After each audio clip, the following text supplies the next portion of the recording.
country. That means when if for example the government is given preference with one religion, okay, the other religious people will be revolting against the government, means fighting against the government. So that means as we have different religions in our country, obviously the conflicts will be raising in our country. And not only that, we have a different type of culture, language, caste, religion, right? There are so many differences we have in our country. So that means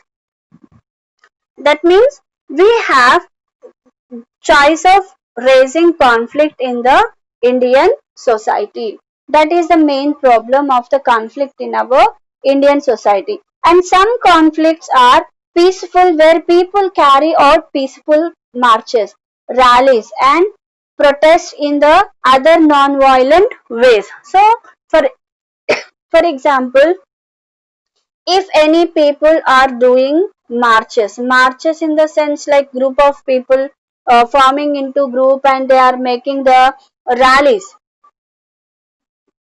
okay. So when the people are doing marches or rallies, so this will go in a smooth manner, means there will be no kind of violence. But sometimes this violence races when, especially between the religions, there are chances to take the conflict, okay, or between the religions or between the regions, okay, there are more chances of raising the conflict in our Indian society. And but when some marches or some rallies when they are going, so that will go in a non-violence way. But sometimes when some marches or some rallies or when some bunds took place in the country, okay, so there we can find the non-violence. Means these all are expressing their ideas only.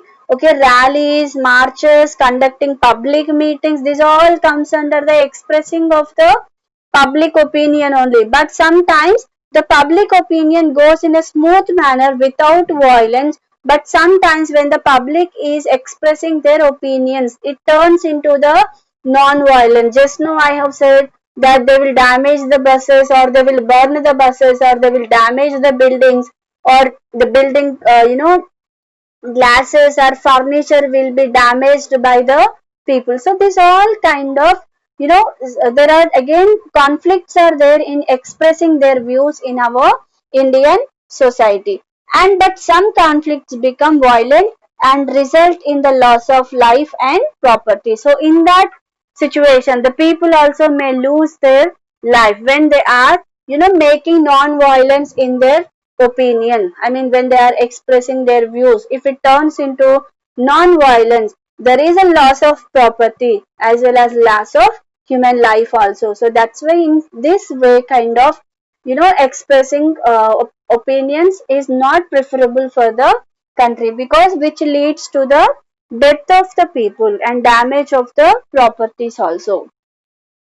And government plays a very important role in resolving conflict. So who will resolve these all the problems? Resolve in the sense, who will solve all the problems? The government will solve all the problems. So government will take action. The government will solve all the problems. So that means the people who are expressing their views either through violence or through non-violence, so who is going to solve all the problems? Who is going to resolve all the problems? Means the government. Government plays an important role in solving the problems of the people. Example, the Kaveri water dispute. There is the Kaveri river.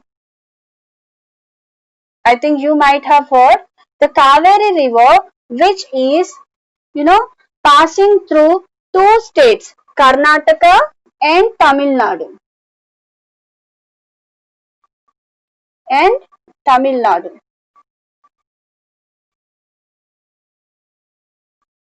So the Kaveri river is passing through two states. So there is a conflict between the two states of people, that only Karnataka, this Kaveri river was asking by only Karnataka people. At the same time, Tamil Nadu people also, they are asking the Kaveri river water. Means there is a conflict between Karnataka and Tamil Nadu regarding the Kaveri river, because it is flowing in the two states. This Karnataka river is flowing in the two states of border. So each state is asking that Kaveri river is our own river, and Tamil Nadu also, they are declaring that Kaveri river is our own river. So there is a conflict between the Karnataka people and the Tamil Nadu people, and the Karnataka and Tamil Nadu fought for the right of the respective people over the distribution of river water which crossed both states. So these people were asking that the river water, about the river water, there was a conflict between Karnataka and Tamil Nadu, and they have done a kind of march also. They have done the kind of marches also, but it was in a non-violence way. It was done by a non-violence way. So, okay, like people were standing in the water, and they were, you can see here, the people were standing in the water, and just they were protesting against the gunway. They are conveying their, you know, they are conveying their views that we want the water. Like they were standing in a line and they were protesting against the government. So this kind of expressing their public opinion, sometimes it may be uh, non-violence, and sometimes it may be violence. So as the government is taking action on all these kind of things, so the government is planned as per our Indian constitution that equality, all the people in the country, all the citizens of the country are equal. Equality and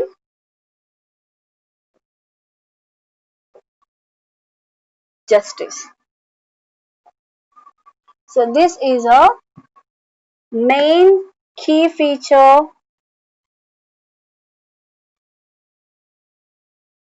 of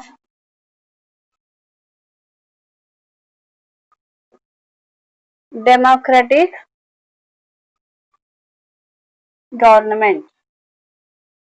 This is the main key feature of a democratic government. Equality and justice is a main key feature of a democratic government. So in our India, we are following the democratic government. This already we have discussed in the last class. So as India is following the democratic government, so that means all the people, all the citizens of the country, all the citizens of the country treated equally by government, by the government. So all the citizens of the country will be treated equally by the government of India. And also the justice is equal for all.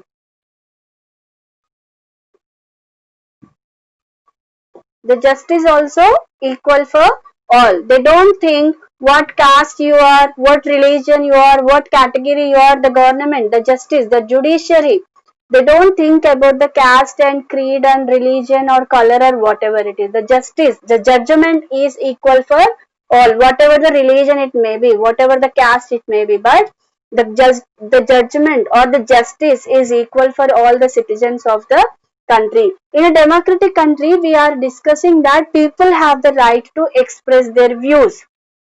So when they are expressing their views, there are chances of different conflicts. So during that conflicts, The government will treat all the people equally, and the government will implement the judgment equally in the India. So that is the main concept of this. So here the equality and justice are the two important principles of a democratic government. Equality and justice go hand in hand in democracy. All the people are treated equally and provided equal justice. So whomever the citizens are living in our country, and all the citizens will be treated equally, and the the complete justice, equal justice will be provided equally for all the citizens of the country, because our country is a democratic country. In a democratic country, all the citizens are equal, and the justice will be given equal for all the people. And the Indian government has taken certain steps to create an equal and just society, and to ensure that the citizens are not divided on the basis of caste. The constitution has abolished the practice of untouchability. So as per our Indian constitution, all the citizens of the India are equal. And in 1955, children, in 1955, under the article of 15 by 4, under the amendment of 44 amendment of Indian Constitution, under the amendment means a change of article, okay. In 1955, under the article, in article 15 by 4, under the 44 amendment, under the 44 amendment in India, untouchability, practice of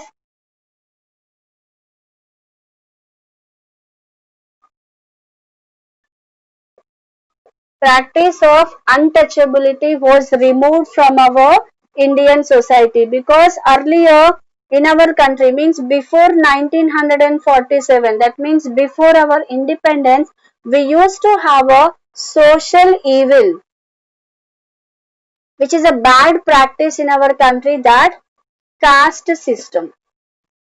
Okay, the people used to be treated based on their caste. So this kind of society we used to have in our India before 1947. So in 1955, this means after our independence, we got freedom in 1947 on 15th August. Okay, and our Indian constitution was implemented in 1950 on 26th January. Okay, after 1950, means in 1955, this untouchability was removed from our Indian society. Okay, because before 1947, we used to have that kind of practice, so which was removed in 1955. And if somebody else is following this untouchability system in the society, that's a crime. It's a punishable offense. If we are following the caste system, if we are criticizing anyone with the caste and category, it's a crime, punishable crime, right? So this also one of the system which was implemented by the Indian constitution in our country. And the government has made provision to make India a secular country. There can be no discrimination between the citizens of the basis of religion. So if the country is a secular country, okay, if a country is a secular country, it's your wish, you can follow any religion, or you no need to follow the religion, it's your wish, right? And the people, there will be no discrimination, among the society. All the people will be treated equally in the secularist country. all the people will be treated equally. They don't, treat with the caste or category or the religion. All the religious people treated equally in a secular country. And the government has made reservation for the backward sections of the society such as ST, ST and OBC. I think you might have heard these words SC and ST category people, as these people were treated very badly in our Indian society. So for that reason, to develop these people after the independence, so the reservation was provided in the constitution. Okay, the reservation was provided in the constitution. So the reservation is for SC, ST and OBC, means other than backward classes. OBC means other than backward classes. So the reservation was provided in all the education field or education institutions like schools, colleges, universities, okay, and in jobs. Okay, in this all the sectors, the government has given some reservation. Reservation in the sense some seats,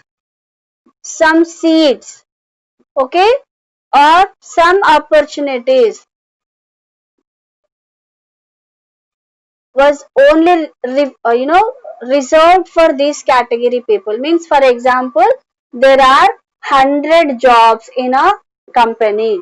Okay, there are 100 jobs in one government sector. So from these 100 jobs, 50 jobs. This is an example, children. I'm telling you what is mean by reservation. Means 50 jobs are reserved for SC, ST and OBC, and these other 50 jobs are for the other people like BC and OC.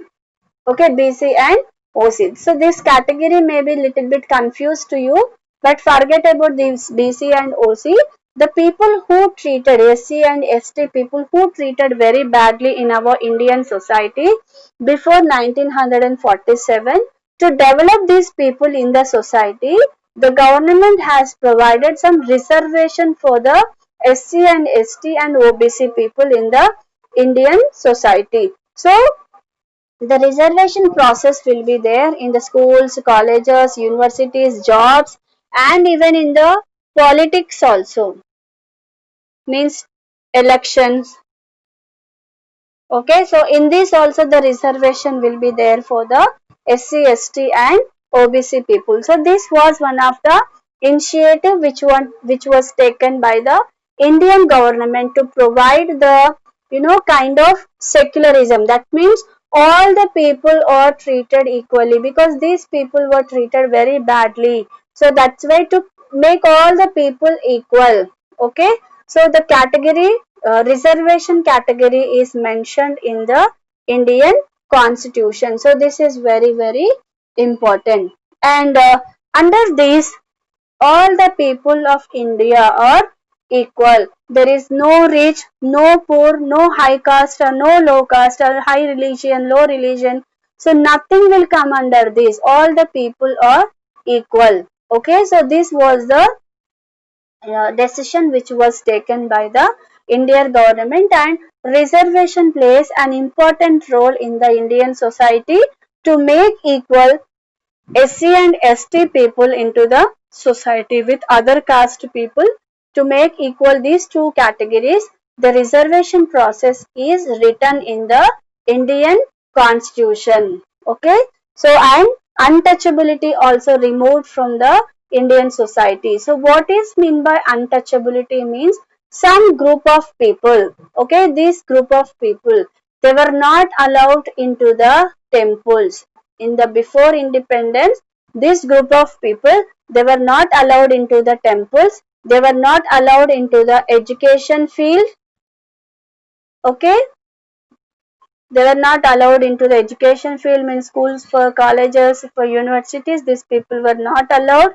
And also, if any celebrations or any occasions which are celebrating by all the people of the village, so these people were not allowed into that. So they were treated very badly by the society. So for that reason, as after getting independence, we are following the democratic government. In a democratic government, all the people are equal. So to make these people equal in the Indian society, this reservation process was mentioned in the Indian Constitution. And under the article of in the year of 1955, under the article of 15 by 4, in 44 amendment, this untouchability, that that word is removed from the society.